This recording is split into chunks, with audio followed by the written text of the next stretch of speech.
Com a coletiva do Alexandre Matos e do Pedro Júnior neste sábado lá nos Estados Unidos, falando de toda a situação que envolveu o zagueiro Valentim Gomes, né, que estava ali sendo cobiçado para reforçar o Cruzeiro. O Cruzeiro informou que realmente negociou com o jogador, negociou com o Vélez.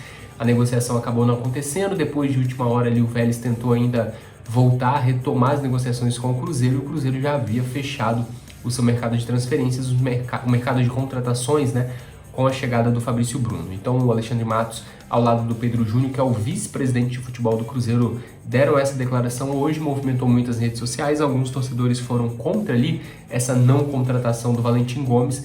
E agora a gente vai analisar um pouco dessas movimentações do Cruzeiro nesse mercado de transferências, né? O Cruzeiro que teve movimentações no setor defensivo, no meio de campo, no ataque, jogadores reservas que deixaram a equipe. O Cruzeiro trouxe jogadores, na minha opinião, mais qualificado para esse elenco. A gente começa no setor defensivo. A gente teve a saída do Zé Ivaldo, que foi anunciado pelo Santos por empréstimo, e o Cruzeiro contratou em definitivo o Fabrício Bruno.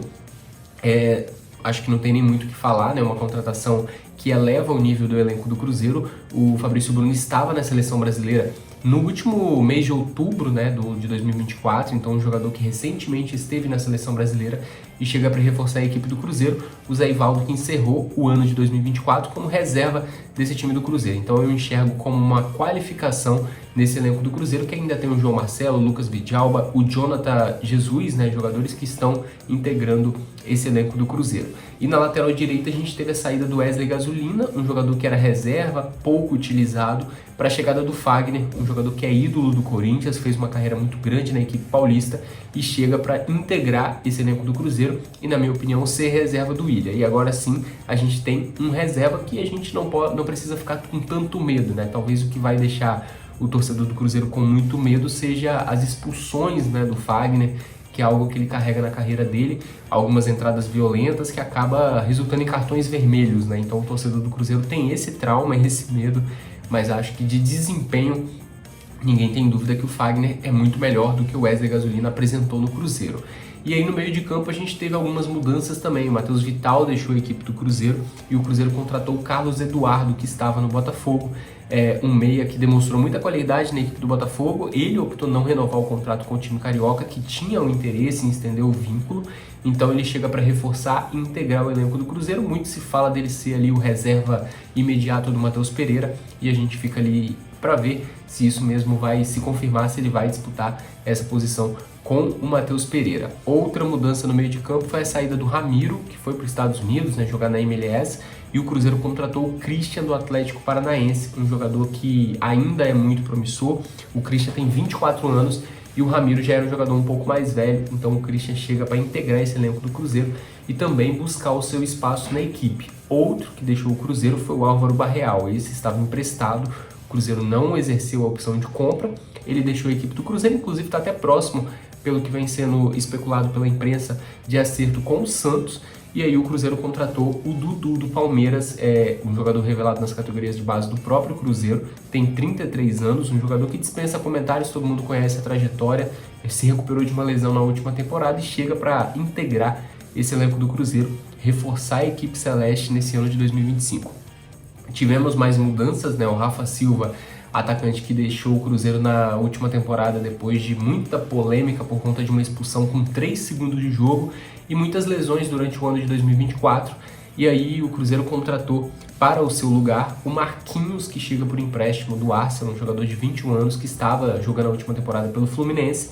É um jogador muito novo, como a gente disse, 21 anos, ainda está em evolução, então o Cruzeiro faz uma troca importante também no seu setor de ataque. Outra mudança foi a saída do Gabriel Veron, esse que também era novo, 22 anos, e o Cruzeiro trouxe o Bolasie, né, um atacante de 35 anos que estava na equipe do Criciúma. O Bolasie tem uma carreira muito grande no futebol europeu, um jogador que passou por equipes importantes, significativas na Inglaterra, por exemplo, na França, e aí chega para reforçar essa equipe do Cruzeiro depois do seu primeiro ano atuando no futebol brasileiro, e foi um ano de destaque, né, onde ele se destacou dentro e fora de campo, um jogador muito carismático também, e que vem buscar o seu espaço na equipe do Cruzeiro. Além dessas mudanças que a gente citou ali ponto a ponto, a gente teve a chegada também do Rodriguinho, meio campo de 21 anos, que estava no América, muito promissor também, assim como a gente falou aqui do Christian, falamos também do Marquinhos. Esse teve inclusive passagem na base do Cruzeiro e ele chega para reforçar esse meio de campo do Cruzeiro.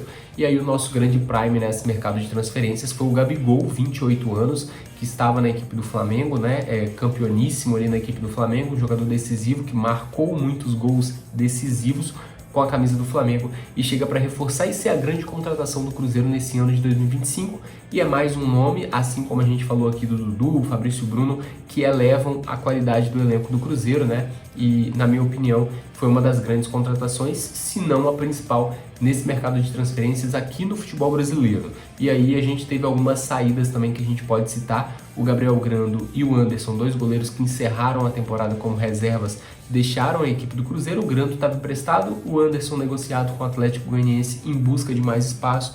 E tivemos também a saída do Fernando Henrique, um volante que também não vinha sendo aproveitado no Cruzeiro.